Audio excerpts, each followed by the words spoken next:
Muito bem, estamos ao vivo para mais uma transmissão aqui na página Jambochat, hoje para falar sobre, voltar a esse assunto que a gente já abordou na semana passada, que é justamente sobre aí a questão do retorno às aulas aqui no estado de Mato Grosso. Na semana passada a gente já falou a respeito desse assunto e hoje a gente retoma aqui esse assunto com um novo tema, que é a violação dos princípios da LDB por parte da Secretaria de Estado de Educação aqui do estado de Mato Grosso. Os nossos convidados já se encontram aqui presentes. Eu quero começar pedindo aí para o Paulo Lemos, ele que participa todas as semanas aí conosco, para ele se apresentar e dar as boas-vindas aí para as pessoas. A todas e todos, né? Uma boa parte da audiência já acompanha. Muito bom. Mas eu chamo Paulo Lemos, sou advogado, especialista em direito administrativo, planejamento em atividade administrativa, e assim como a Luana, eu fui dirigente estudantil do Diretório Central dos Estudantes da Universidade de Cuiabá, da União Estadual dos Estudantes, num congresso em Goiânia. Fui ouvidor-geral da Defensoria Pública do Estado do Mato Grosso, eleito por organizações da sociedade civil, e chefe da Secretaria de Segurança Pública do Estado e assessor parlamentar na Assembleia Legislativa do Estado de Mato Grosso, mas principalmente me apresento aqui como um cidadão, né? E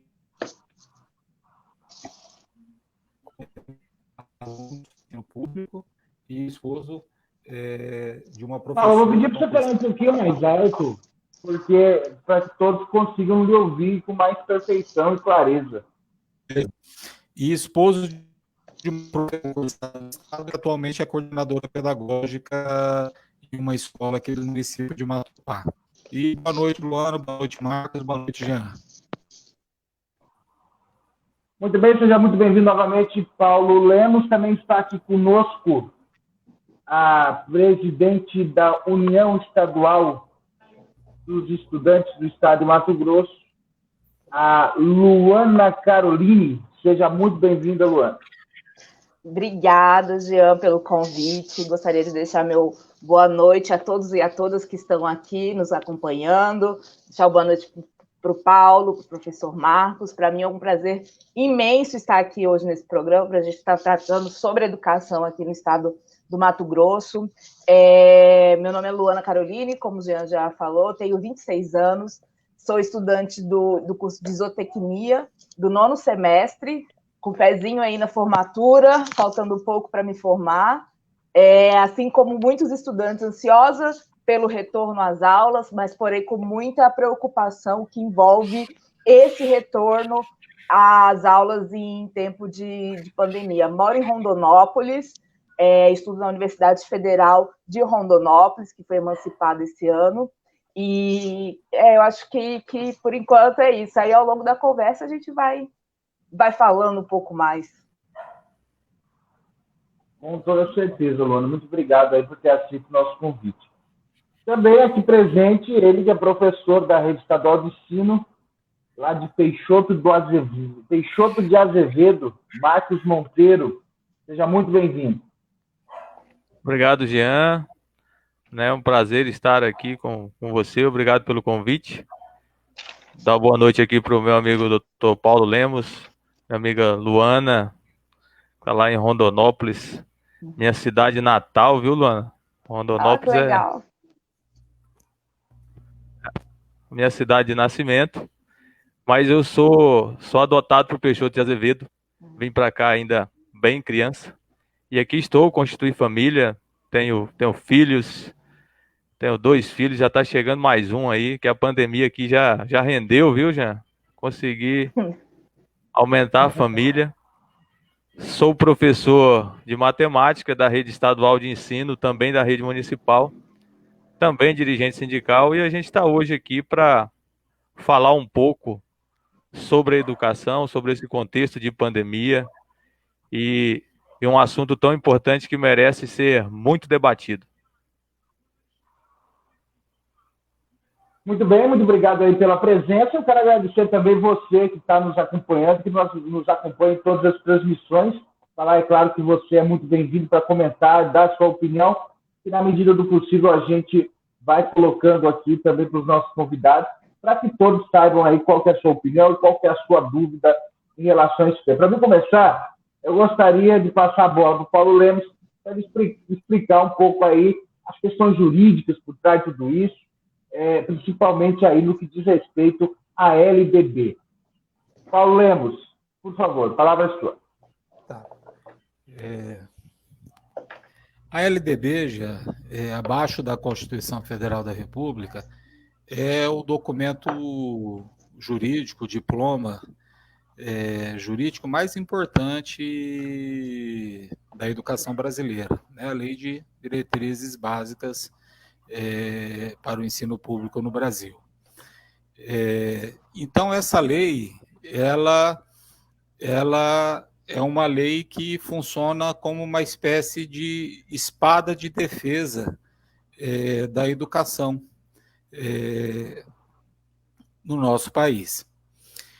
A LDB ela prevê alguns princípios, né, como princípios inquebrantáveis, né, como todo princípio né?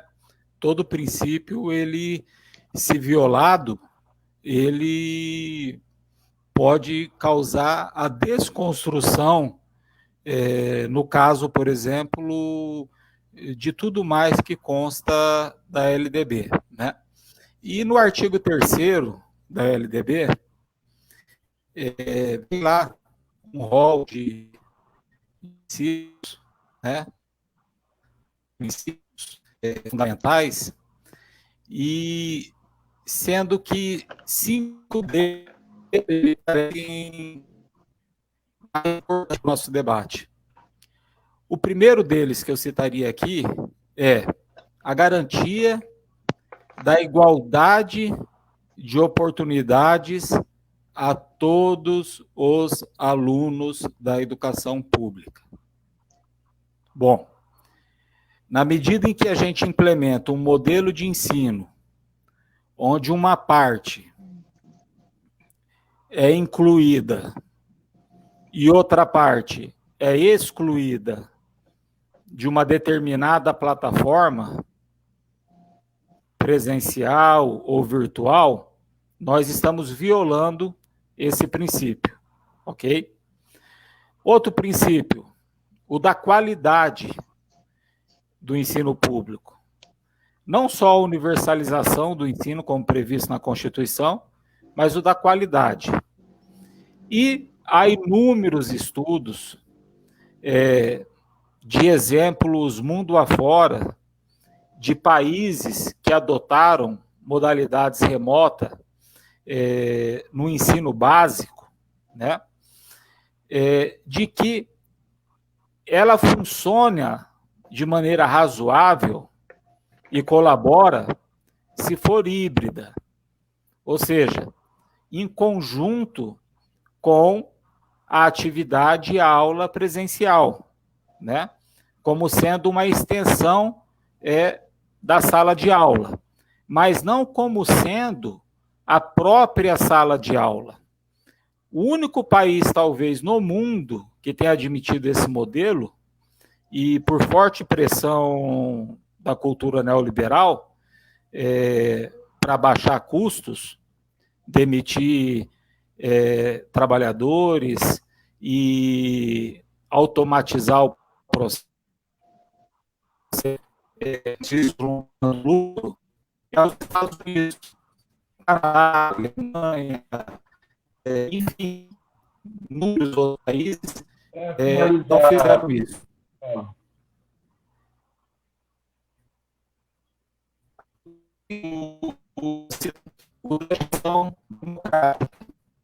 Não, a gente está com um problema no seu áudio. Eu vou pedir para você reiniciar, o seu sistema aí, porque ele está cortando bastante.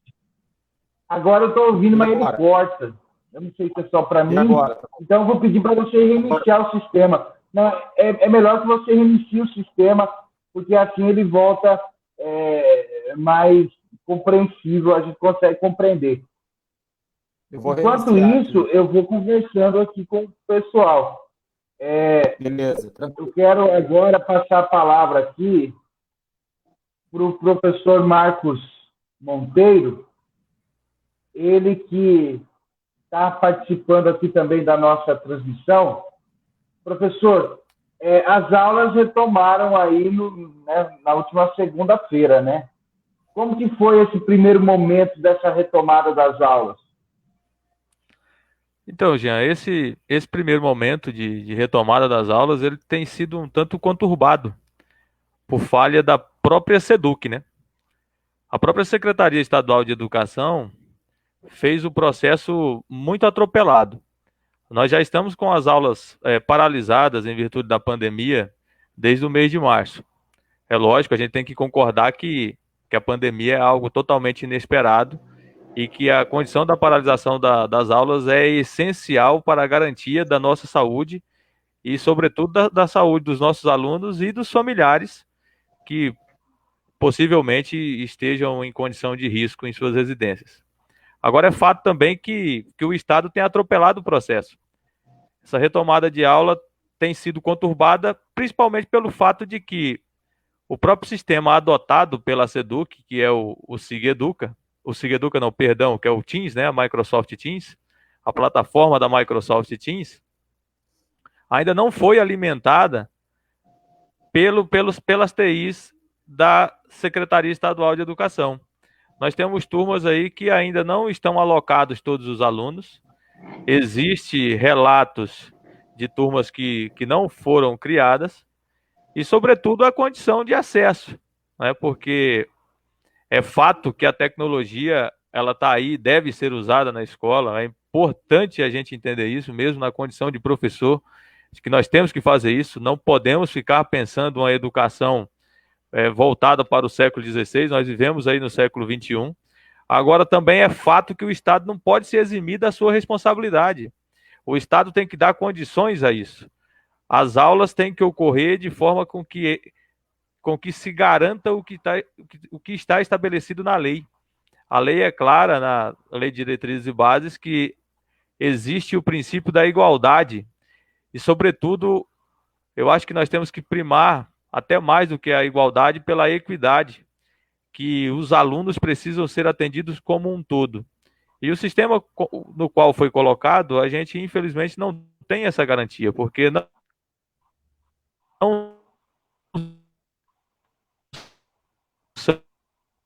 são todas as famílias que têm acesso à internet, que o acesso aos professores, não sabemos lidar ainda com a ferramenta, porque é algo muito novo.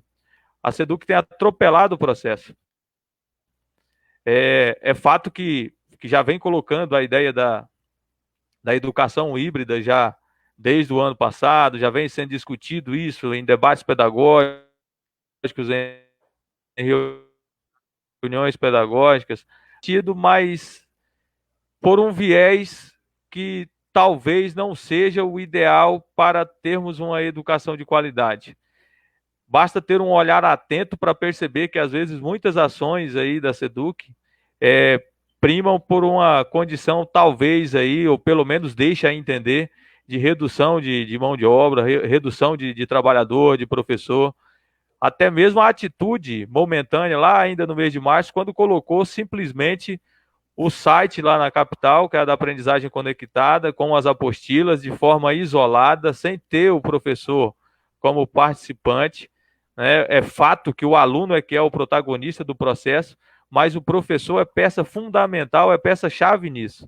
E ao passo que a SEDUC colocou a aprendizagem conectada de forma isolada na capital, entregando um apostilado para os alunos, deixando o professor de fora, isso é muito complicado, né? Então, quer dizer, a retomada tem sido dolorosa, né? Muito dolorosa. Agora, a gente já ouviu aqui na página Jean Borsat professores, profissionais aí da parte jurídica de toda essa questão, mas nós não tínhamos ainda ouvido o ponto de vista dos alunos em relação a toda essa situação. E hoje aqui a Luana, ela representa a União Estadual dos Estudantes, e eu gostaria que ela falasse um pouco sobre o ponto de vista dos estudantes, ela que tem vivência aí por ser presidente da UEE, em relação a essa retomada que foi proposta e colocada em prática pela SEDUC. Luana. Obrigada, Jean. Então, eu estou participando da comissão especial da Assembleia Legislativa que discute e fala sobre a questão dessa retomada de aulas. A União Estadual dos Estudantes, ela é uma entidade que representa os estudantes universitários, mas como a gente está sem a entidade representativa aqui no Estado, nós estamos fazendo esse acompanhamento junto aos estudantes secundaristas, né, junto aos estudantes do ensino básico, que foi uma demanda que eles apresentaram. E nós encaminhamos, a União Estadual dos Estudantes encaminhou o ofício para o Conselho da Juventude, para o Conselho Estadual de Educação, para o presidente da comissão, o deputado Valdir Barranco, e também para o Ministério Público, na pessoa do promotor senhor Miguel. A gente aponta dados alarmantes que a gente levantou do site tanto do IBGE quanto do INEP, né, que são os órgãos responsáveis por fazer esse levantamento de dados, e a gente tem uma preocupação muito grande, porque no ensino médio, 86% dos estudantes estão na rede básica, né? Então, ou seja, mais de 2/3 estão na rede básica. E aí a gente tem também a questão das escolas rurais. Aqui no estado do Mato Grosso, todas as escolas rurais são escolas da rede pública. E aí a gente tem o estado do Mato Grosso, né, nessa extensão, né, na enorme extensão que a gente tem, com as suas dificuldades, o Brasil, que é um dos países que tem uma das piores internets do mundo, né? E a gente tratar de um retorno às aulas de modo remoto, né? Seja ele através das TICs, que eles falam, né? Que é a tecnologia da informação e da comunicação, ou através do apostilamento, que é essa entrega de material, drive-thru, né? Que eles gostam de, não sei, colocar o nome em inglês, né? Por que a gente não fala o nosso bom e velho português? Mas o que traz a nossa preocupação são 2 pontos, né? Primeiro, não é que os estudantes eles não querem retornar às aulas, é claro, é o sonho, né? A juventude encara nos estudos, tem a percepção na educação que é um momento de mudança de perspectiva de vida. É ali na escola, é na universidade. E a preocupação dos estudantes é como é que eles vão ter a garantia de que vão retornar essa educação de forma híbrida, né? A gente já vê tantas dificuldades, né, nas estruturas físicas, como é que vai dar para esse estudante que está na sua casa, né? Porque o estudante, a realidade brasileira não é a realidade que o Ministério da Educação coloca numa propaganda a nível nacional, onde o estudante tem um quarto só para ele, tem um equipamento de alta qualidade, uma internet de boa qualidade. Inclusive, esses estudos que a gente colocou no nosso documento, a gente percebe que a maioria dos pacotes de dados que as pessoas usam o celular é para troca de mensagem. E essa troca de mensagem não significa ter uma internet de qualidade para estudar, porque a gente tem no Brasil pacote de dados, né? A gente tem uma limitação do uso de dados de conexão. Então, vão somando, né? Somatiza-se tudo isso. E sem falar na precariedade do professor, né? Eu estive, foi ontem, inclusive, a reunião, em que existe esse debate sobre o que é dia letivo, o que não é dia letivo, o que vai ser considerado dia letivo para a Secretaria de Educação. A gente tem a questão dos contratos dos professores seletivos que estão parados, então é professor que está sem receber, professor que não sabe se vai... Oi?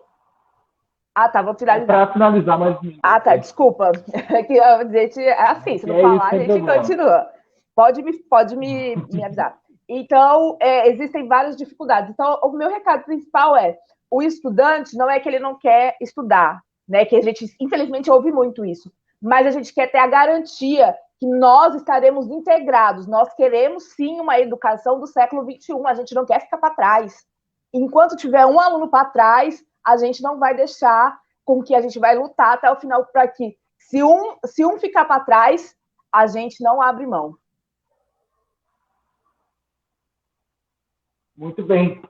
Agora eu quero devolver a palavra aí para o Paulo Lemos. Eu interrompi ele antes, porque ele estava com um problema no áudio, para ele dar continuidade nessa questão mais jurídica, de toda essa questão envolvendo aí o retorno das aulas. Paulo, por favor. Está conseguindo me ouvir bem agora, Jean? Agora sim. Tá? Então vamos lá, eu vou ser bem objetivo. Alguns princípios da LDB, que talvez seja o documento mais importante da educação básica brasileira, estão sendo violados de maneira truculenta, como um rolo compressor, por parte da SEDUC e, obviamente, que mediante mando do governo do Estado, né, de Mato Grosso. Quais princípios são esses? O primeiro eu tinha citado, da igualdade, o professor Marcos citou equidade tem a ver com justiça, né? Enfim, então é você garantir a mesma oportunidade para todos. E esse processo já está claro para todo mundo que não garante a mesma oportunidade para todos, né? Nós tínhamos um levantamento feito em março de que praticamente 25% dos estudantes não tinham conectividade. Pode ter certeza que de março para cá, ou maio, não tenho certeza, mas me parece que foi março, de março para cá esse número aumentou muito, né, por conta da pandemia, por conta da recessão econômica, né? No início do ano a previsão era de 0 crescimento, era estagnação, agora já projeta para -4, até -8. Então, o índice de conectividade, ele diminuiu. Hoje, provavelmente, 1/3, pelo menos, dos alunos do ensino básico não tem acesso a nenhuma plataforma virtual, né?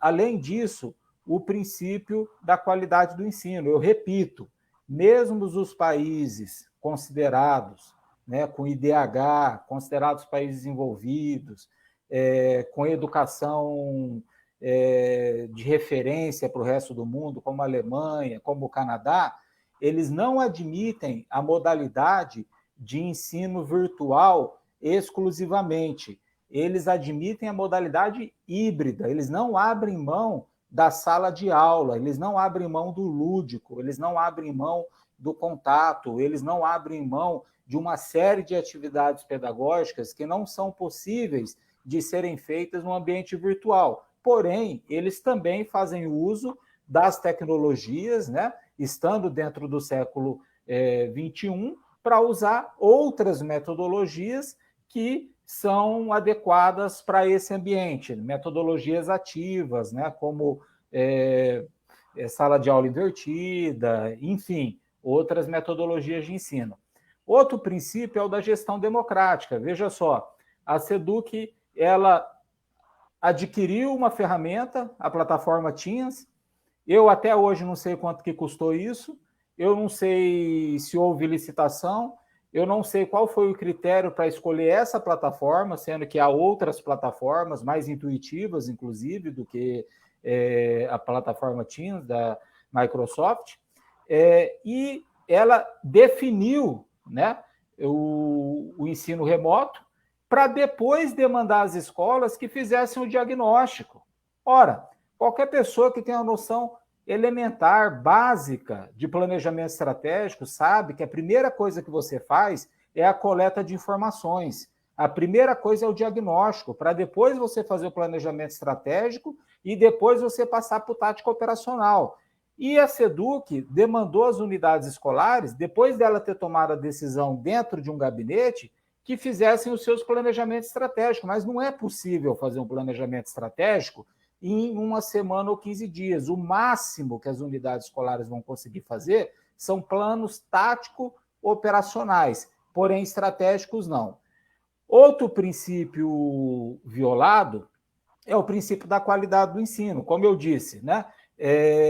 Nessa perspectiva de apenas atividade remota, seja virtual ou apostilado, não é comparável com a modalidade híbrida ou presencial. Então, a qualidade vai cair, e se não tiver mudança nos critérios do IDEB, vocês vão ver o prejuízo que a educação básica do Brasil vai ter com relação ao IDEB, que define, inclusive, a distribuição de recursos para as unidades escolares do Brasil todo por intermédio do Fundeb. Outro princípio violado é o princípio que fala da valorização dos profissionais. Para finalizar, que fala da valorização dos profissionais da educação. Por quê? Ora, hoje os profissionais da educação, assim como os alunos, é quem estão financiando o Estado, né? Quem está pagando a conta de luz da sua casa na hora que está dando aula ou assistindo aula é o Estado? Quem está pagando a sua internet do professor e do aluno é o Estado? Quem é que está pagando o aluguel do imóvel ou que está montando um ambiente adequado para você lecionar ou receber a aula? É o Estado? Não. São os alunos e os profissionais da educação. Então, isso é um aviltamento da dignidade e uma negativa da cidadania de todos eles. E o último princípio, que eu não podia deixar de lado, é o da valoração étnico-racial. E aqui entra, por exemplo, os quilombos, as comunidades indígenas, as comunidades rurais também, né? Que simplesmente não houve um trabalho mais atento para atender essas comunidades, né? Enfim, a gente vai falar aqui ainda, vou concluir agora, por exemplo, os alunos especiais. Muitas escolas fecharam as salas de recurso. Os alunos especiais estão sem as atividades das salas de recurso. Como que eles estão sendo incluídos dentro desse processo? Agora tem uma questão que foi colocada, inclusive por alguns professores, que é o seguinte: é claro que não é só uma questão exclusiva dos professores, isso se abrange aos alunos também. Mas eu conheço professores que estão tendo que gastar para trocar computador, comprar um notebook, caso aqueles que não tinham ainda, trocar celulares para celulares mais modernos, porque os que eles tinham não estavam dando conta do recado, vamos dizer dessa forma. Ou seja, os professores, eles estão precisando gastar o dinheiro que talvez nem todos tenham nesse momento. Eu passei aqui essa reflexão, eu gostaria aí de passar para o Marcos para que ele comentasse sobre isso e me dissesse se isso de fato é uma realidade. Primeiro, Jean, eu quero complementar a sua fala e já dizendo para os meus colegas, professores, que se a ideia deles é trabalhar com a plataforma da Microsoft Teams pelo celular, pode esquecer. Dificilmente vai conseguir fazer um trabalho de forma remota, ministrando aula usando celular. Pode ser um celular de última geração. Porque você precisa de um aparato a mais, né? Há uma necessidade de um aparato a mais. Tem que ter um equipamento melhor. A necessidade mínima de um computador e uma webcam para você conseguir fazer esse trabalho. Caso contrário, o trabalho já fica prejudicado, se a ideia é trabalhar de forma remota. E sim, o Estado não investe em nada na condição aí de equipamentos para nós, professores. Na realidade, boa parte dos equipamentos que nós temos nas escolas é nosso. Eu até disse outro dia aí que, para a gente ter uma ideia, o Estado trabalha de forma com diário remoto já há algum tempo já há décadas já, se eu não me engano. E o computador que nós temos para poder fazer o lançamento desse diário é nosso. São poucos os computadores que existem na escola. E se a gente ficar dependendo só de 2, 3, 4 computadores que estão lá na sala dos professores, isso não vai render. Então, o professor acaba fazendo esse investimento. E, infelizmente, não é só isso, gente. O professor ele carrega esse, vamos dizer, esse dom de poder fazer o investimento pedagógico cumprindo com uma parte que não é dele, que seria do poder público. Ele vai lá para conseguir realizar a sua atividade pedagógica, ele mete a mão no bolso. E agora, mais do que nunca, se o trabalhador quer exercer o seu trabalho de forma home office, que é como a gente diz aí, né, usando o termo em inglês mais uma vez, se quer fazer de casa, tem que ter o equipamento. Se não tiver o equipamento, fica prejudicado. E é dessa forma que está. É dessa maneira. E aí, imagina a condição do aluno. Pense bem na condição do aluno, né? Porque a Luana disse bem aqui, quando ela falou a respeito de dados. Às vezes eu ouço críticas que falam, às vezes, das nossas crianças, dos nossos adolescentes, dos nossos jovens que estão na faculdade, que estão nessa condição de pandemia de forma inesperada, que diz, nossa, mas agora não tem condição para acessar uma aula online, mas não sai do WhatsApp. As pessoas se esquecem que a maioria das operadoras no Brasil oferecem franquia ilimitada para o WhatsApp. Então, se você coloca lá um cartão, você tem franquia ilimitada para o WhatsApp, você pode mandar mensagem para todo mundo. Agora, não quer dizer que você vai ter acesso a videoaulas, vai estar acompanhando o professor de forma remota numa chamada de vídeo, que é assim que vai funcionar na plataforma da Microsoft Teams. Uma chamada de vídeo, você tem que ter dados suficientes, a tua internet tem que ter capacidade suficiente para acompanhar. Semelhante a isso que nós estamos vivendo aqui hoje. Né? Se nós aqui, os 4 membros que estão participando dessa live aqui agora, que está ocorrendo de forma ao vivo, se nós não tivermos uma internet que suporte, com certeza quem está lá na ponta, o nosso amigo internauta que nos ouve, não vai conseguir entender nada, não vai chegar uma imagem de qualidade, um áudio de qualidade. Então é essa a realidade que nós vivenciamos com relação às aulas remotas no Estado. Quero pontuar mais uma vez, isso não quer dizer, porque às vezes fica aquele contexto de que o professor não quer trabalhar com a tecnologia. Não, nós queremos sim. Eu até acho que nós devemos nos apropriar mais disso. Porque quando nós nos apropriarmos mais disso, nós vamos ter mais força para poder cobrar do governo e dizer assim, gente, nós queremos tecnologia na escola, nós queremos tecnologia nas universidades, só que tem que garantir isso para os nossos alunos têm que ter acesso, tem que ter um programa de governo para fazer com que esse aluno tenha, sim, acesso à internet. Isso é possível. Agora, precisa projeto, precisa vontade, tem que ter interesse para investir na educação, para que a educação seja realmente de qualidade, para que ela realmente funcione. A plataforma está aí. Tem como funcionar? Tem como funcionar. Agora é preciso investimento para que nós não passemos pela condição de exclusões, porque é isso que nós vivenciamos, condições de exclusões, porque o governo não faz o seu dever de casa, não investe como tem que ser, e infelizmente é uma realidade a nível de Mato Grosso e a nível Brasil.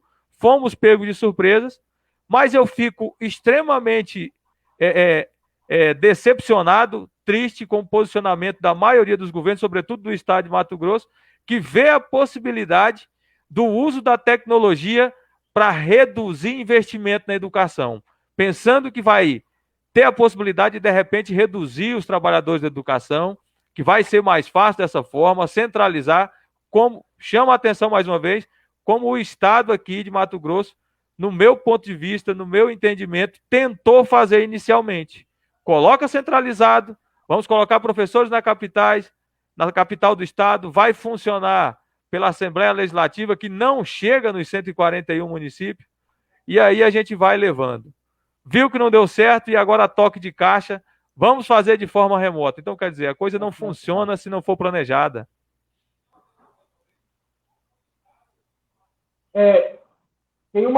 Primeiro, antes de mais nada, eu quero agradecer as pessoas que estão aqui participando, a Pâmela Patriota, a Vanessa Siqueira, tem mais a Neuci Borsatti, enfim, tem o Vitor Luiz também está por aqui, tem algumas pessoas.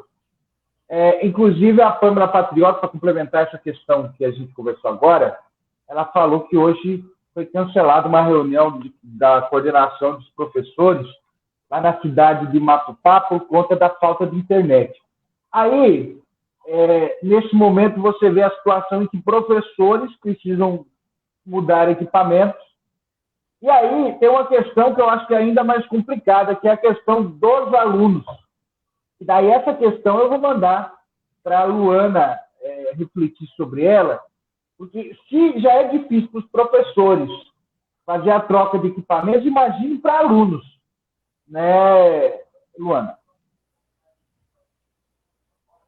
É uma realidade muito complicada, né? Porque, assim, inclusive, né, quando a gente foi fazer o documento, é uma coisa, eu não sei como é que a gente explica, mas eu fui fazer o documento para enviar para a Assembleia Legislativa, e eu perguntei para o estudante secundarista, o Felipe, né, que estava em contato, e aí ele me perguntou assim, eu perguntei para ele, vamos fazer junto pelo Google Docs? Aí ele falou assim, mas eu não tenho computador. Então, assim, o que ele tinha era o celular. Então, veja bem, é muito complicado. Eu mesmo, que a universidade já exige um pouco mais da gente. O computador que eu tenho é de 2009, que foi da minha irmã. Então, as dificuldades são inúmeras, principalmente para os estudantes da rede básica. Enquanto os estudantes da rede básica pública, né? Enquanto os estudantes das escolas privadas, eles têm acesso, né, às lousas digitais, eles já têm data show, sala de aula climatizada. Não são todos os estudantes, né, da rede pública que tem. Então, é fundamental que, como foi falado anteriormente, né, que essa mensagem também chegue ao outro lado da ponta. Não adianta nada a gente aqui ter uma conexão boa e do outro lado não chegar essa conexão. E tem uma coisa muito importante, né? O professor não é youtuber. Eu acho assim, eu ouvi tanto essa frase, eu tenho ouvido tanto essa frase, professor não é youtuber. Professor não está preparado, e não é no sentido que ele não está qualificado, mas é porque é uma dinâmica totalmente diferente, né? O uso das tecnologias, das TICs que usam, é uma dinâmica totalmente diferente, tanto para quem ensina quanto para quem estuda. Não tem aquele contato. Eu estou aqui conversando com vocês por uma câmera e olha só a loucura que a gente chega, né? Será que vocês realmente estão me ouvindo? Eu não sei. Então, pense, né? Eu aqui, às vezes, eu faço várias lives e eu fico assim, gente, olha só que loucura, eu estou aqui falando sozinha.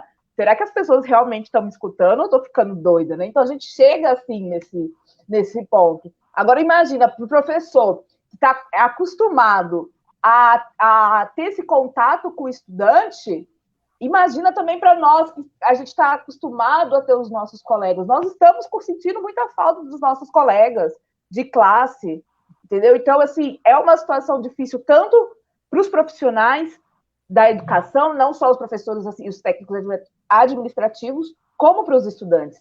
A gente, assim, nós estamos angustiados para voltar, mas nós temos que também ter muita responsabilidade. O ano letivo a gente recupera as vidas que foram perdidas, como eu já tive colegas que perderam familiares, né?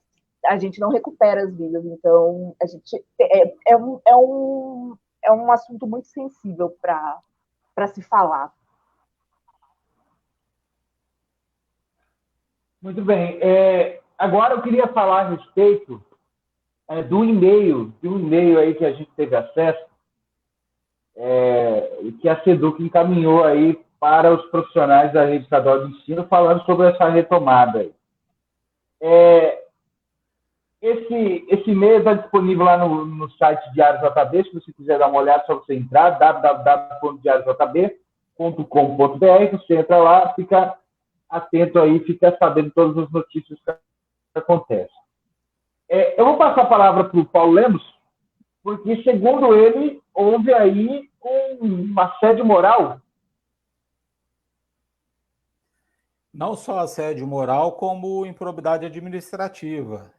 Veja bem, o processo está sendo tão autoritário e a narrativa que está sendo construída tem, de alguma maneira, subtraído mentes e corações, até porque está sugando praticamente toda a energia dos profissionais da educação, enfim, transformando coordenador pedagógico em coordenador de logística, professor em técnico de informação, diretor escolar eleito pela comunidade escolar como assessor da SEDUC. Eles conseguiram esculhambar todo o organograma e fluxograma da política de educação como prevista pela Constituição Federal, pela LDB, etc. e tal. Por exemplo, os conselhos deliberativos das escolas, que têm representação dos alunos, dos pais, dos professores, da gestão, eles parece que foram esquecidos, né? Parece que não existem. Eu não tenho notícia de alguma escola ter convocado o Conselho Deliberativo para decidir, por exemplo, sobre a resolução 003/2020, aprovada pelo Conselho Estadual de Educação, aqui de Mato Grosso, estabelecendo lá 3 hipóteses, né, para que cada unidade escolar fizesse a sua opção. E lá não há nenhuma condicionante, né? Você só pode optar por essa se acontecer isso, ou por aquela se acontecer aquilo, ou por essa outra se isso se realizar. É óbvio que tem que ter uma fundamentação, a decisão, tem que ter uma motivação, tem que ter razoabilidade, proporcionalidade, enfim. Mas a resolução, ela trouxe de maneira facultativa essas opções. E no e-mail que a SEDUC encaminhou para os profissionais da educação, ela usou ipsis literis, né, que no direito significa literalmente. Ela falou assim: a plataforma Teams não é uma opção, né? Ou seja, a SEDUC quis dizer, é obrigação. E não é isso que está na resolução aprovada pelo Conselho Estadual de Educação do Mato Grosso. Um e-mail da secretaria jamais pode ter mais valor jurídico do que uma resolução aprovada pelo Conselho Estadual de Educação. Nem uma portaria da secretaria, nem um decreto do governador poderia ir contra essa resolução. Pelo modelo que nós temos de gestão democrática da educação básica brasileira. Então, só nesse ponto já houve a violação do princípio da legalidade e do princípio da moralidade e também do princípio da eficiência. Por quê? Porque na medida que você impõe algo, né, veja só, isso está sendo eficiente em todos os lugares? Em algum lugar? Está funcionando a contento? Está cumprindo o seu papel? Está entregando educação, né? Mas educação na sua concepção mais ampla, né? Não só simplesmente oferecendo informações, apresentando o PowerPoint, enfim. Então, está violando pelo menos 3 princípios da administração pública previsto lá no caput do artigo 37 da Constituição Federal, e princípios que eu já citei aqui da LDB. Outro ponto, no mesmo e-mail, e aqui é algo gravíssimo que está acontecendo, Jean, nessa balbúrdia, né? Porque falta de planejamento, incompetência, irresponsabilidade gera isso, gera balbúrdia, né? Diferente das universidades públicas brasileiras que foram atacadas, né, alegando que são verdadeiras balbúrdias, foram elas que estão fazendo a diferença nesse momento na área de ciência e tecnologia, no combate à Covid, na criação de alternativas de economia solidária, etc. Mas os governos estão talvez mais atrapalhando do que auxiliando. E para finalizar, com relação a isso, esse e-mail ele diz que a responsabilidade dos professores é qualificar o outro com relação à tecnologia de informação. Veja só, o professor prestou um concurso para ser professor, né? E não para ser técnico em informação. Quem tem que dar esse suporte é a SEDUC. E se a SEDUC quer implementar isso nas unidades escolares, ela tem que dar condições para que as unidades escolares tenham uma assessoria de tecnologia de informação, se a SEDUC não dá conta sozinha de oferecer esse serviço para todas as unidades escolares. E um outro problema de responsabilidade é que a SEDUC está dizendo que é responsabilidade dos pais assumir a condução pedagógica. do processo de aprendizagem do filho. E é óbvio que essa responsabilidade não é do pai, não é isso que está previsto na Constituição. Quando a Constituição fala que é responsabilidade de todos, inclusive da sociedade, dos pais, etc., é que eles garantam o acesso à educação, que o filho vá para a escola, que ele tenha as condições mínimas de participar do sistema educacional, né, que ele não tenha nenhum tipo de limitação. Agora, a responsabilidade que deveria estar sendo cobrada por parte dos pais não está. Eu vou dar um exemplo. Algum pai, porque vamos lembrar, quem é que faz parte da educação básica? Não são só os alunos de 18 anos de idade. São os alunos de 7 anos de idade também. Algum pai de uma criança de 7 anos de idade autorizou, assinou um termo de anuência para que o filho tivesse acesso à rede mundial de computadores e assinou um termo de responsabilidade de monitorar de maneira ostensiva o filho enquanto ele estiver usando a internet para que ele não caia, de repente, numa rede, quem sabe, de pedofilia? Olha só, eu quero continuar nisso. Você percebe como que as coisas estão absolutamente invertidas? Eu quero dar continuidade nesse assunto aqui, porque é uma situação que eu acho que cabe muito a gente colocar, que é justamente a SEDUC tentando se livrar aí da responsabilidade da capacitação, que é uma obrigação da secretaria para os professores.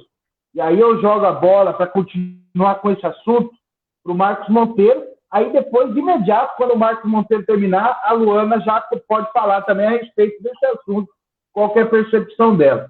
Então, Marcos, vamos lá, pode dar início. Então, Jean, essa postura da SEDUC, ela fere bastante a gente, sabe? Porque os profissionais de educação, os professores, eles já têm esse sentimento de pertença à unidade e ali você tem um entendimento, inclusive até de família. A condição de ajuda a um colega por uma situação ou outra, sobretudo na condição de alguma dificuldade com a tecnologia, ela já é natural.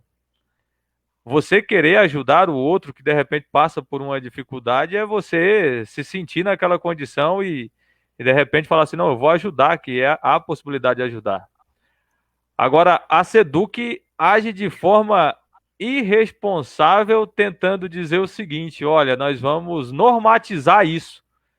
Fica agora normatizado que vocês é que terão que se virar em fazer a sua formação aí. Nós até tivemos uma formação já oferecida pelos Cefapros, mas, no entanto, o que acontece? Os próprios companheiros do Cefapro, em virtude da forma com que foi colocado pela Secretaria Estadual de Educação, pelo governo do Estado de Mato Grosso, os próprios companheiros do Cefapro também tiveram dificuldades. Tiveram dificuldades por quê? Porque não foi apresentado a eles todas as ferramentas que eles poderiam estar utilizando e nem mesmo as ferramentas que seriam utilizadas já estavam todas prontas, já preparadas para trabalhar. No momento que nós tivemos essa formação oferecida pelos Cefapros, nós, professores, não tínhamos ainda acesso ao e-mail institucional, que é o que estamos usando essa semana. Só para o nosso amigo internauta ter uma ideia, o e-mail institucional, que é esse que nós estamos utilizando agora, foi disponibilizado para nós na sexta-feira passada. Então, quer dizer, você não tinha acesso. Alguns poucos, como por exemplo eu, nós tínhamos o antigo e-mail institucional e aí a gente tinha uma noção de como seria a ferramenta. Mas muitos mesmo dos companheiros professores fizeram esse curso, essa preparação oferecida pelo Cefapro com um e-mail pessoal. Com o e-mail pessoal, não tem como você saber qual é o pacote que foi lá adquirido pela SEDUC, com a Microsoft, com todas as ferramentas. Então, o companheiro fez o curso sem saber com o que realmente iria trabalhar. Olha a dificuldade disso. Olha a complexidade desse processo. E isso perdura, continua. Essa semana, já iniciamos a retomada das aulas, só que aí a retomada das aulas foi feita de que maneira? Maneira a tentar preparar o nosso aluno, porque o aluno agora que também está recebendo o seu e-mail institucional, ele também não tem preparação nenhuma, a nossa preparação foi pouca, e aí nós estamos tentando, da maneira com que nós podemos, chamar o aluno e mostrar como que vai ser o funcionamento, mas aí eles têm muito mais dificuldade, até mesmo do que nós. Eu fico pensando no seguinte: eu sou professor do ensino médio na rede estadual. Os meus alunos são adolescentes. Os poucos que têm acesso à internet, que conseguem realmente fazer acesso à internet, que conseguem utilizar a plataforma da Microsoft Teams, posso até pensar que a problemática será pouca. Posso até pensar isso, mas sei que a realidade não será assim. Teremos inúmeras dificuldades. Mas aí eu penso naquele meu amigo professor, naquele companheiro professor, aquela companheira professora, que está lá nas séries iniciais, com a mesma problemática e vai ter que trabalhar lá com o seu aluninho do primeiro ano, no mesmo sistema. Como será isso? Ele precisa do apoio do pai, ele precisa do apoio da mãe. Além de ter o equipamento, além de ter o acesso à internet, ele precisa do amparo do pai, precisa do amparo da mãe, para poder fazer uso dessas ferramentas. Porque ele sozinho ele não vai conseguir, ele está lá no primeiro ano ainda. Nós estamos falando de crianças lá na alfabetização com 6 anos de idade. Então, isso é muito problemático, é muito complexa essa situação. Não estou querendo dizer aqui que nós temos que voltar de forma presencial às pressas, não, porque isso é agir de forma irresponsável. Todo o apontamento por parte da Organização Mundial de Saúde diz que é essencial, aonde a situação ainda está de risco, e é o que está acontecendo no estado de Mato Grosso, que não temos uma clareza da condição da pandemia, manter, sobretudo, a condição das escolas com as suas atividades paralisadas. Agora, não podemos, sobre esse pretexto, agir de forma irresponsável. O governo não pode agir de forma irresponsável. Há necessidade de se garantir a qualidade da educação pública no estado de Mato Grosso. Olha só, eu quero agradecer a você que está participando aqui. Olha só, o Felipe Asteroide está por aqui, ele falou o seguinte: boa noite, companheiros. Estou metade aqui, metade no Teams. Nenhum aluno pode ficar para trás, nos ajudem. Também quem está por aqui é a Silvana Souza. Muito bom esse debate, muito obrigado, Souza. Muito obrigado, Silvana, prazer imenso tê-la aqui. E a Maria Helena de Oliveira, ela também falou aqui, ó, mesmo com a formação do Cefapro, que deve ser a plataforma de treinamento aí, né? Espera aí um segundo, aqui. Mesmo com a formação do Cefapro, não consegui me preparar para atender os alunos. Quase nada funciona no aplicativo. E aí, quem que vai dar uma resposta referente a essa situação principalmente dos professores? Porque se os professores não conseguem ter acesso à ferramenta, imagine os alunos, né? E está aqui por aqui também a Maria Helena de Oliveira, ela fala assim: sem contar que grande parte deles, quando tem internet, usam o celular para toda a família e às vezes o celular nem comporta o aplicativo. Exclusão pura, muito triste. Esse pessoal parece que ele vive ali no País das Maravilhas, né? Porque eles vivem numa bolha social, que eles acham que todo mundo tem acesso à internet, todo mundo tem celular de última geração. Enfim, e a realidade que nós vamos ver é completamente diferente.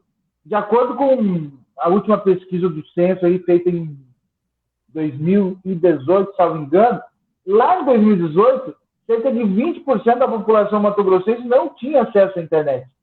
E 20% é um número muito alto. E agora a Luana chegou aqui, eu estava falando aqui, porque eu estava esperando ela chegar, que ela deu um problema na câmera, alguma coisa nesse sentido, e eu queria que você retomasse para falar desse assunto também em relação ao conteúdo desses e-mails, também a falta de diálogo da SEDUC aí para conseguir levar adiante toda essa situação que ela mesma causou. Eu só gostaria de voltar um pouquinho na fala do Paulo sobre a questão das redes de pedofilia, e eu já encaixo com essa questão da SEDUC, né? Porque a gente tem que ter um entendimento que, se nós estamos hoje nessa situação que nos encontramos, existe uma explicação única e clara. O Estado mínimo não funciona. Por quê? A gente, diante de uma pandemia como essa, é responsabilidade do Estado, e aí eu digo do presidente da República, né? Do governador, dos prefeitos, estarem presentes e atentos a todas as ações. A gente teve aí no começo da pandemia o auxílio emergencial, que foi uma briga muito grande, né? Entre a presidência da República querendo dar R$200 e nós, do outro lado, a gente pedia um salário e meio. Mas aí não conseguimos chegar nos R$600 e a gente viu toda a dificuldade que foi para garantir esses R$600. E nisso entra uma questão fundamental e central, que é o papel que recai sobre as mulheres, né? Que nesse contexto de pandemia são as que mais sofrem. Já sofríamos antes, né?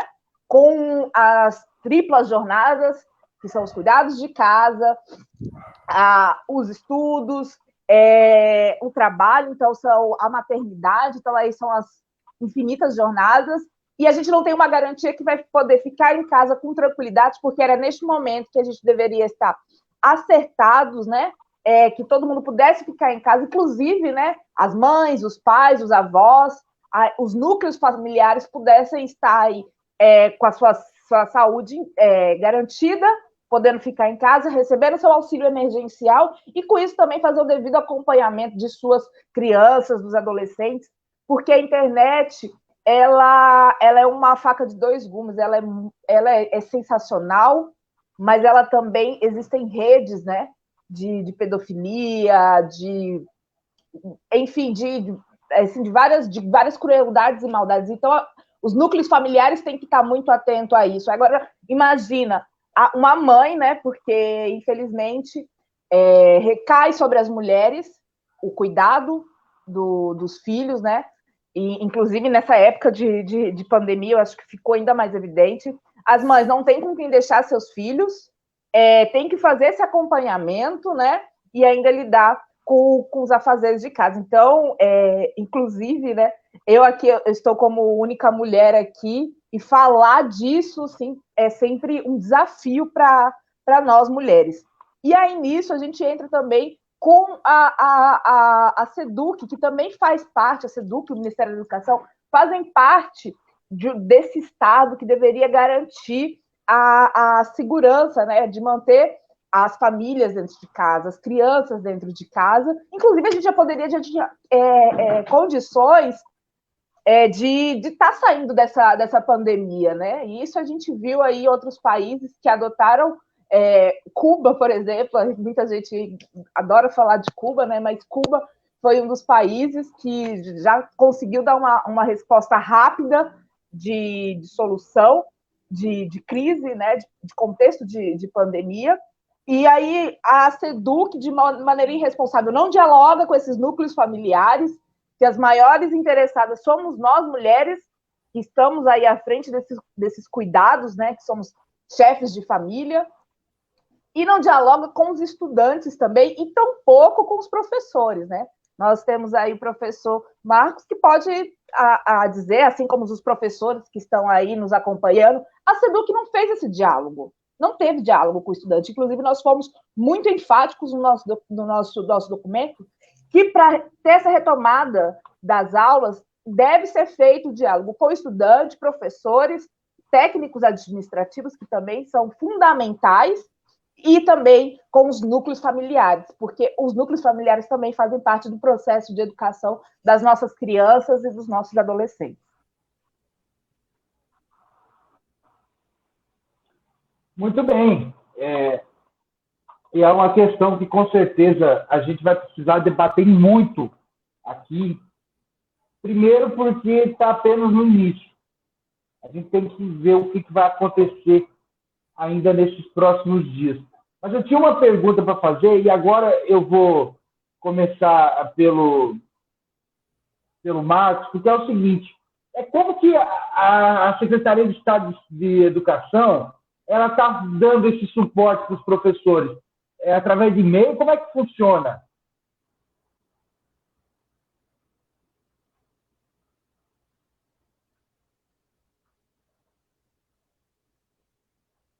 Seu microfone está mutado, professor. Perdão. Acontece. Nós temos um canal lá de comunicação pelo 0800, mas a realidade é que quase nunca funciona, né? Os professores apresentam problemas, como, por exemplo, o primeiro acesso ao e-mail institucional, os alunos também têm apresentado uma certa inconsistência no momento que vai ser realizado o primeiro login. Não sabemos dizer ao certo se é um problema da própria Microsoft ou de suporte à internet, mas algo tem acontecido que tem possibilitado, às vezes, esse primeiro acesso. Tem dado algumas divergências nisso. E o suporte a gente pode caracterizar como praticamente zero, né? Existe lá na própria página da SEDUC, na Aprendizagem Conectada, um campo lá para o chat. Inclusive, no primeiro dia, ele constava lá atendimento ao vivo. E aí eu tive um determinado problema com o acesso de um aluno, de um determinado aluno, e eu só para testar resolvi colocar uma mensagem lá. Coloquei uma mensagem, até hoje eu não fui respondido. E o atendimento era ao vivo, né? Então, quer dizer, essa é a realidade. A realidade é essa.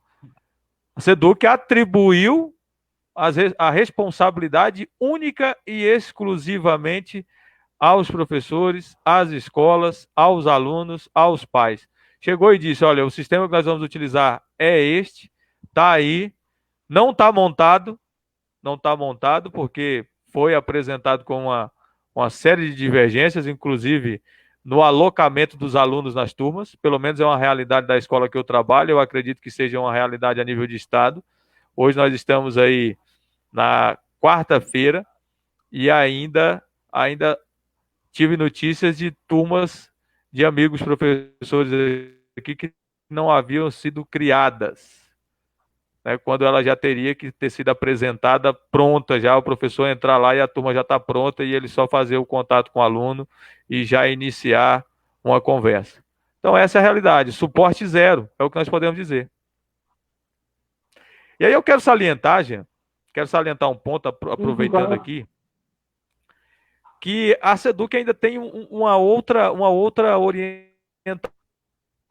aí de forma irresponsável, orientação de forma documental, que está sendo apresentado aos professores, e aí o doutor Paulo Lemos pode até falar sobre isso. A nossa advogada do nosso sindicato, a doutora Ignê, já fez uma fala, já divulgou, e eu quero aqui fazer uso dessa fala da doutora, dialogando com os amigos internautas, professores que estão aqui, que a SEDUC tem apresentado um plano aí de um documento para que os professores assinem, autorizando o uso de imagem e material. Não tem legalidade nenhuma nisso. O material que o professor produzir, a apostila que o professor produzir para trabalhar com o seu aluno, o vídeo que o professor produzir, a SEDUC não pode usar. Então, os trabalhadores, os professores que estão assistindo a essa live, que estão participando aqui, fiquem atentos a isso. Não deve assinar esse documento autorizando a SEDUC o direito à imagem, porque o direito é único e exclusivamente seu. Não vamos deixar com que a Secretaria de Estado de Educação faça propaganda com algo que não lhe pertence. Paulo Lemos, quer comentar isso que o Marcos acabou de colocar? Essa declaração, na verdade, ela só tem forma de declaração, mas a natureza dela é de contrato de adesão, né? Porque declaração é um ato voluntário. Você toma a iniciativa. Agora, quando você é submetido a aderir a determinado documento, até mesmo implicitamente com risco, vamos dizer, rondando no ar, de responder processo administrativo, etc. e tal, isso é uma espécie de contrato de adesão. Quem costuma fazer isso é banco, né? Eu não quero acreditar que a SEDUC ela está se pautando pelas orientações do Banco Mundial ou da Organização Mundial do Comércio, que, diga-se de passagem, replicam exatamente a política que a SEDUC está implementando nesse momento, porque é recomendação da OMC, né, não OMS, exatamente esse modelo de ensino que a SEDUC Mato Grosso está tentando implementar no estado de Mato Grosso. Então, os professores não têm a obrigação de assinar essa declaração, até porque essa declaração, ela também, ela não traz limites, né? Ela, por exemplo, ela não limita o uso desse material apenas dentro das plataformas, né? E apenas para finalidade de ensino e aprendizagem. Ela não limita o tempo, né, que a SEDUC vai poder manter esse banco de dados. E outra coisa, a liberdade de cátedra, veja só, vocês lembram aquele período que estava sendo defendida a tal da escola sem partido, etc. e tal? E aí alguns alunos começaram a querer filmar os professores, né, e denunciar, porque, né, enfim, eram comunistas, mas 99,99% das pessoas que falam que alguém é comunista não sequer tem noção do que é isso, do que é o comunismo, do que é o socialismo, né, do que é a social-democracia, do que é o liberalismo, o neoliberalismo, enfim, o anarquismo, e etc. Né?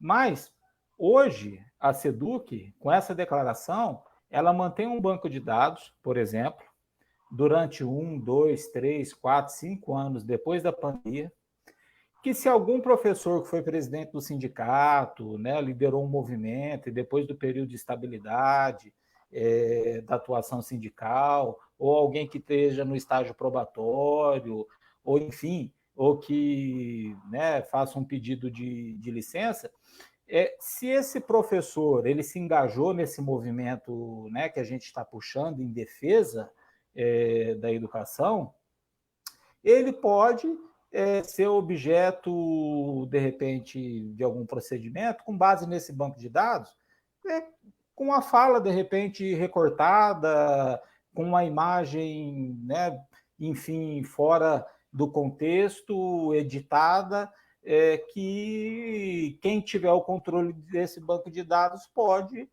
operar. Então, essa declaração não traz nenhuma garantia de resguardo, não só da imagem do professor, créditos autorais pelo conteúdo produzido, mas também da sua integridade, né, da sua integridade moral, também da sua dignidade profissional e até mesmo da sua estabilidade funcional.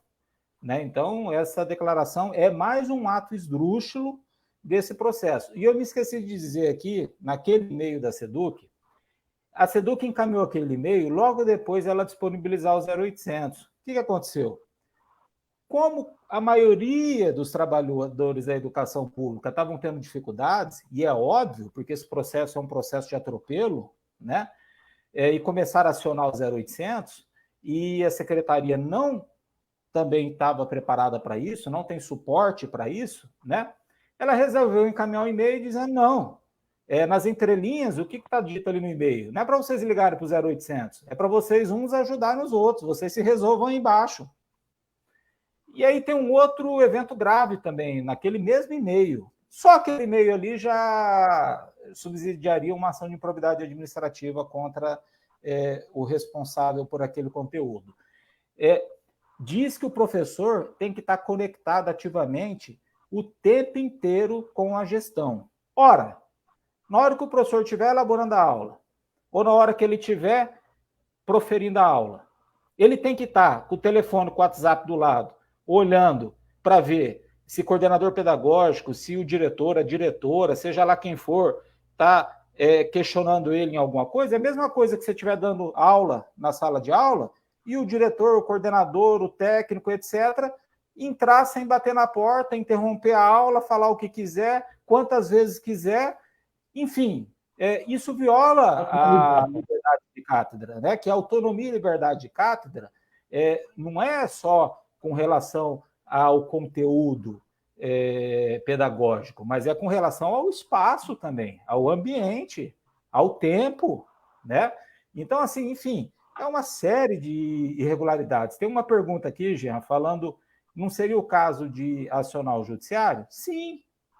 Eu não entendo como que até agora, por exemplo, a Assembleia Legislativa do Estado do Mato Grosso não editou um decreto legislativo para suspender o decreto do governador que convocou o retorno das aulas dessa maneira, arbitrária.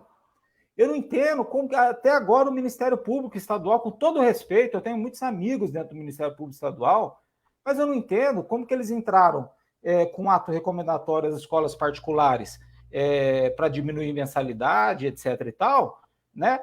E não estão olhando para tudo que está acontecendo na educação pública. Eu não quero acreditar que é porque os filhos deles estudam nas escolas particulares e não estudam nas escolas públicas. Eu não entendo por que a entidade que me representa, a OAB, não se posicionou ainda sobre isso também. Né? Então, enfim, o próprio sindicato, o próprio Sintep tem essa prerrogativa também, o Sintep estadual, que tem o meu respeito também, mas também tem essa prerrogativa, né? De acionar o Ministério Público, de ingressar com uma ação civil pública, etc. e tal. Então, alguma coisa tem que ser feita, alguém tem que fazer. Não é possível que vão violar tantos direitos, que vão violar tantos princípios, que vão excluir tantos alunos, que vão degradar as condições de tantos trabalhadores da educação pública, que estão gerando tanta carga mental e emocional, crises doméstico. Imagine, e os filhos dos profissionais da educação pública, eles também estudam na educação pública. Que hora que os pais desses profissionais vão acompanhar as atividades dos seus filhos se eles estão comprometidos o dia todo com os filhos dos outros? E os seus filhos? Quem é que vai cuidar deles? Quem é que vai acompanhá-los nas atividades? Enfim, nós estamos num ano, Jean, para concluir essa fala, de sobrevivência em dois campos.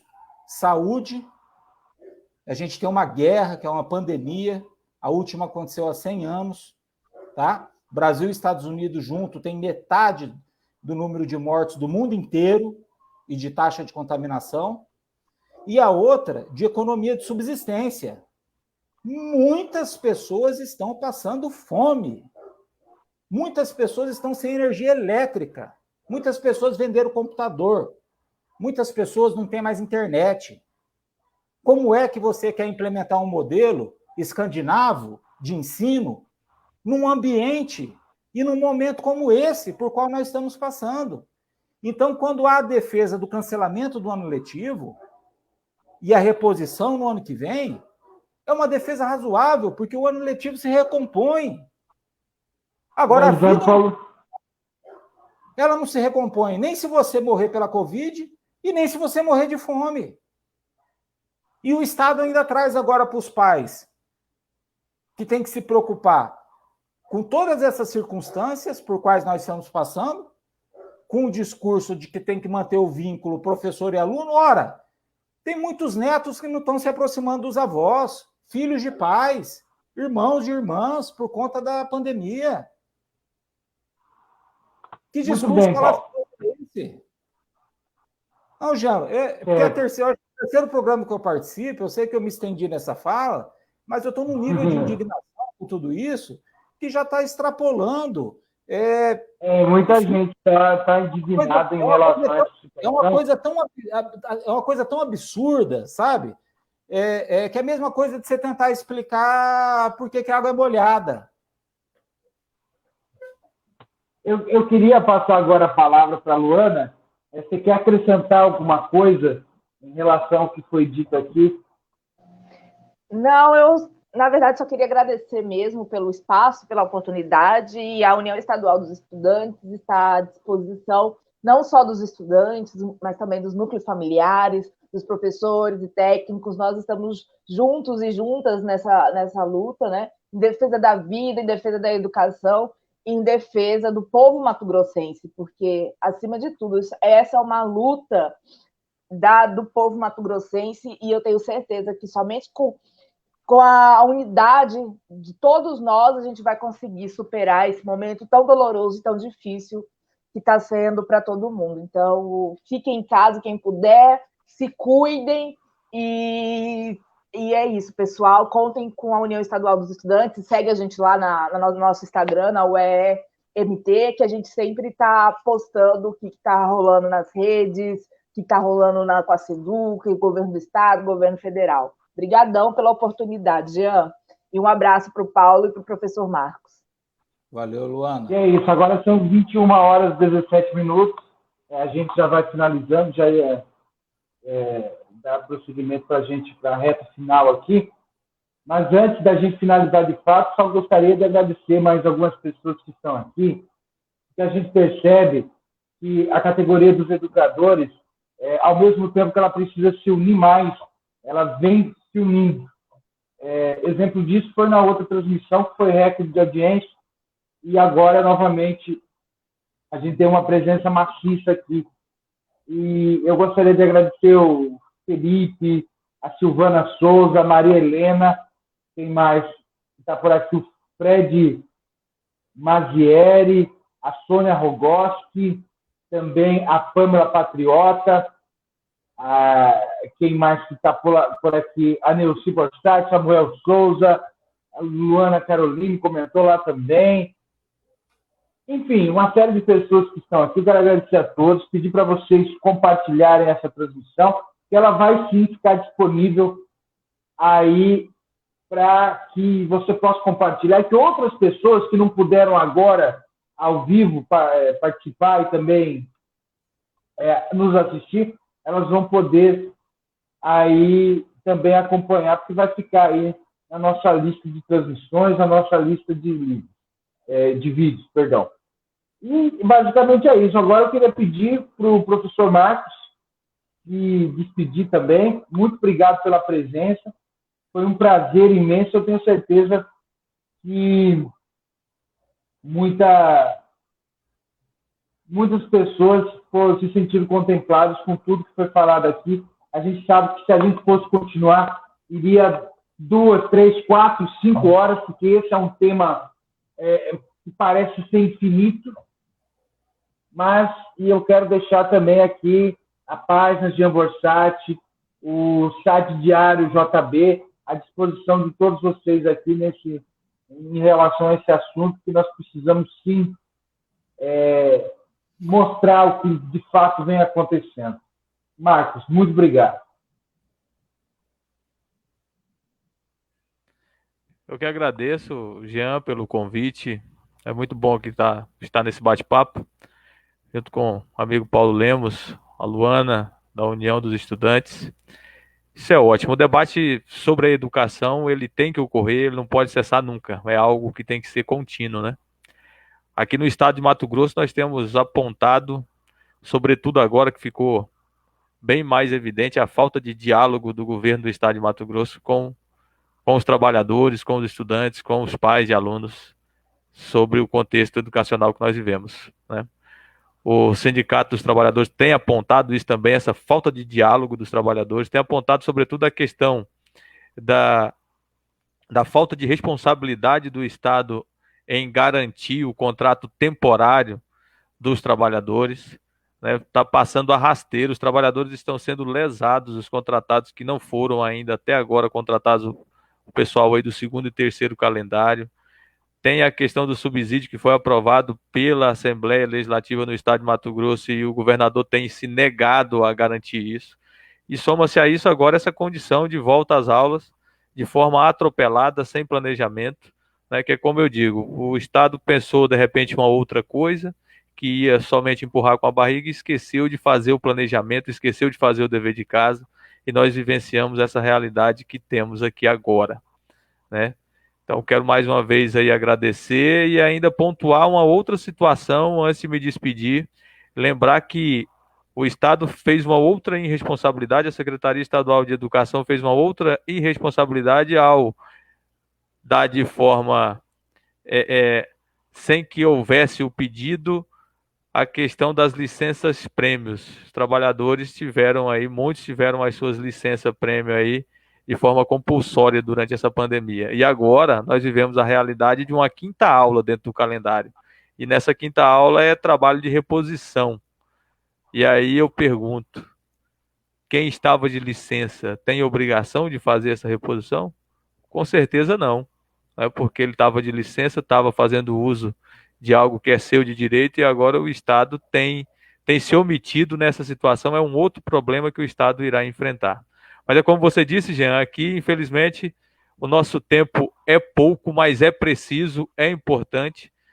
Esses debates eles têm que sempre ocorrer e agradeço mais uma vez a oportunidade de poder estar debatendo a educação do Estado de Mato Grosso e buscando cada vez mais uma educação aí que seja pública, que seja gratuita, que tenha igualdade, que tenha equidade e que chegue realmente aos nossos alunos e alunas.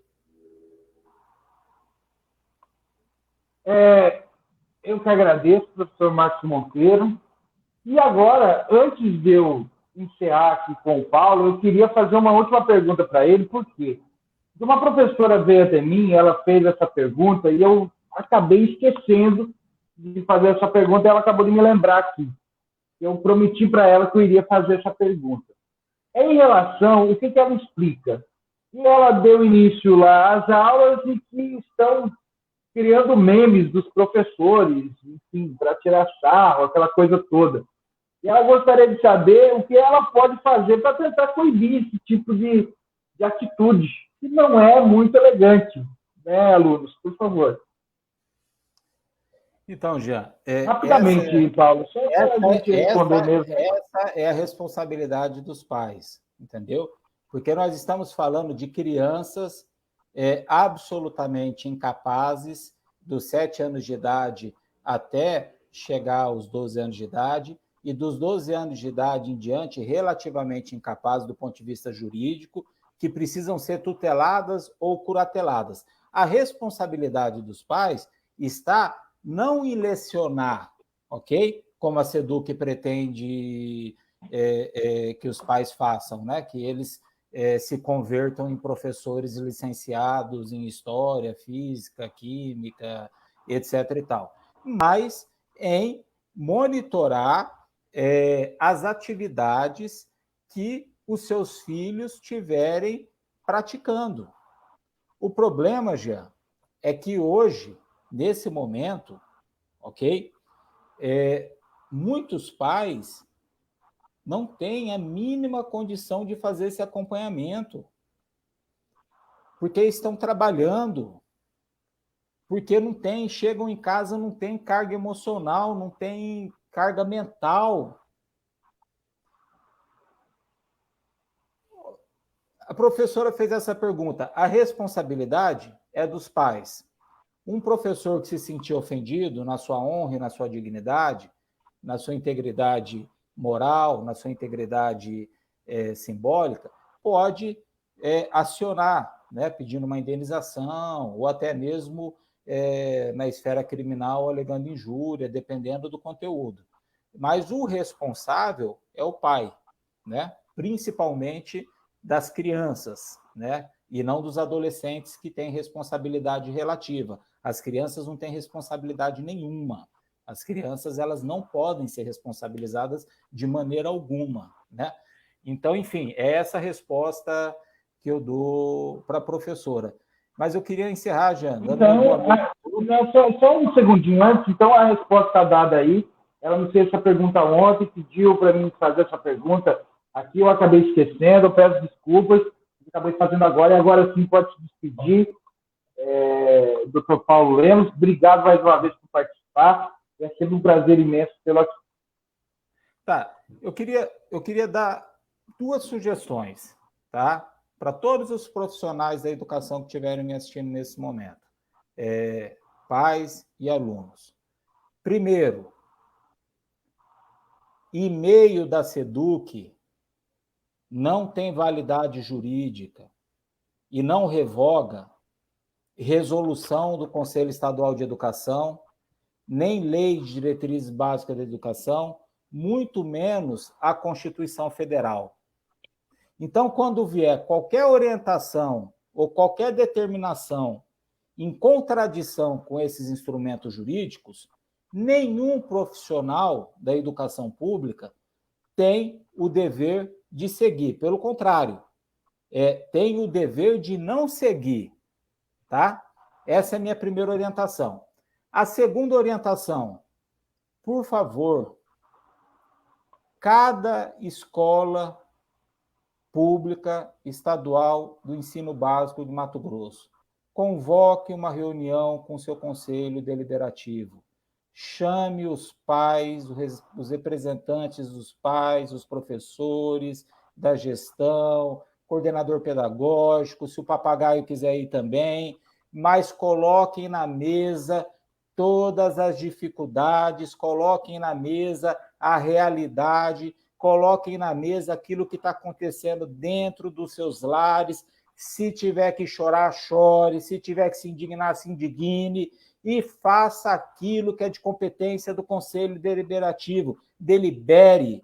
A resolução 003/2020 do Conselho Estadual de Educação traz alternativas para as unidades escolares. A que está sendo praticamente obrigada pela SEDUC é uma opção, não é uma obrigação. Existem duas outras opções lá, ok? Então, vamos convocar os conselhos deliberativos e vamos debater com base na resolução do Conselho Estadual de Educação, na LDB e na Constituição Federal, e não no e-mail da SEDUC. O e-mail da SEDUC não é lei, não é fonte jurídica, ok? Só se a SEDUC está sem assessoria jurídica, para achar que, a partir de hoje, e-mail se tornou uma fonte do direito. Muito bem, então, mais uma vez eu agradeço a todos vocês, a Luana, Caroline, muito obrigado aí todos da União Estadual dos Estudantes de Mato Grosso. Inclusive, teve uma pessoa que parabenizou aqui, falando o seguinte: parabéns, a UEE está de parabéns pelo engajamento e pela coragem que está faltando para muita organização de adulto e de Estado. Então, esse foi um recado da Pâmela Patriota para pessoas aí da União Estadual dos Estudantes. Quer comentar? Nós que agradecemos. Obrigada. Essa é minha companheira. Oi. A Pâmela Patriota é a minha companheira, é coordenadora pedagógica, professora concursada, sindicalizada e, enfim. Que bom. Qualquer coisa, estamos aí. O que vocês precisarem, os professores, os técnicos, nós estamos à disposição para construir esse grande enfrentamento. UE, tá? Eu tenho orgulho disso. Há 18 anos atrás eu estava aí. Eu era um dos diretores da UE. Fico feliz em ver a UE fazendo esse trabalho que está sendo feito hoje. O abaixo-assinado que vocês puxaram, com quase 5.000 assinaturas, né? E reforço a fala da professora Pâmela Patriota. Está faltando às instituições de controle do Estado e as organizações dos adultos, né, vamos dizer assim, né, ter pelo menos metade da coragem, da disposição, do esclarecimento, da capacidade de luta e mobilização que vocês estão tendo. Porque se todos nós estivéssemos fazendo a mesma coisa, nós já teríamos resolvido esse problema. Quando o povo se levanta, não tem governante que possa dar ordem sobre as multidões. O soberano da República Federativa do Brasil é o povo. Só queria fazer uma pontuação que o Sintep está fazendo um trabalho muito, muito bom junto à comissão da Assembleia Legislativa com a União Estadual dos Estudantes, fazendo apontamentos cirúrgicos importantíssimos. Toda sessão eu acompanho e o Sintep está lá se organizando e fazendo as suas contribuições muito cirúrgicas e muito preciosas. Vale aqui ressaltar esse trabalho que o Sintep tem feito. Maravilha. O nosso objetivo de tudo isso aqui é dar vez e voz para todas essas organizações, os sindicatos, para os alunos, para os professores, para os pais de alunos, também, porque a gente quer mostrar o que de fato está acontecendo e qual é a verdadeira realidade de toda essa situação em torno dessa retomada das aulas aqui no estado de Mato Grosso. Evidentemente, todo mundo defende a retomada das aulas, porque o ensino é importante, só tem que ser feito de uma maneira séria e de uma maneira que, de fato, venha agregar. E há que tudo indica, da forma que está sendo tomada pela SEDUC, está longe de ser agregadora. Tá? Quero agradecer também ao Fred Mazieri, que participou conosco, a Sônia Rugoski, enfim, todas as pessoas que participaram. Sua participação é muito importante. Mais uma vez, lembrando para você compartilhar a nossa live para aquele seu amigo professor, aluno, pai de aluno que não viu, que vai poder ver também, e convidar você a curtir a nossa página aqui no Facebook para você acompanhar aí as próximas transmissões. Amanhã nós teremos mais uma edição do programa Visão Geral, a partir das 20 horas. Na próxima sexta-feira, antes de encerrar, eu quero falar a respeito disso, porque nós iniciamos aqui, o Diário JB está promovendo aí uma série de entrevistas com pré-candidatos aos mais diferentes cargos de todo o estado de Mato Grosso. A gente já fez o primeiro programa, foi ontem, com o Caio Cordeiro, que é do PSC aqui de Vargem Grande. Você é o convidado a assistir e também ver aí a nossa proposta, que é justamente fazer com que as pessoas tenham total autonomia para fazer a sua escolha de uma forma consciente. Enfim, e agora na próxima sexta-feira, a partir das 16 horas, a gente vai ter também aí uma entrevista com o professor Robson Ciré, do PT, ele que vai participar da segunda edição aí da pré-entrevista, que é o nome que foi dado aí para essa série de entrevistas. Lembrando para você que é candidato, tá? Lembrando para você que é candidato, que converse com a gente aí para a gente agendar uma entrevista dentro aí da disponibilidade de cada um e também, claro, a disponibilidade aqui da página de Borchardt, que nós temos outros projetos em andamento. Então, converse conosco, vai ser interessante te ouvir, independente de posicionamento no espectro político. O único critério, é claro, ser um grande defensor da democracia, porque a democracia ela precisa ser preservada. Muito obrigado para você, até amanhã e, claro, fiquem com Deus. Grande abraço, tchau, tchau.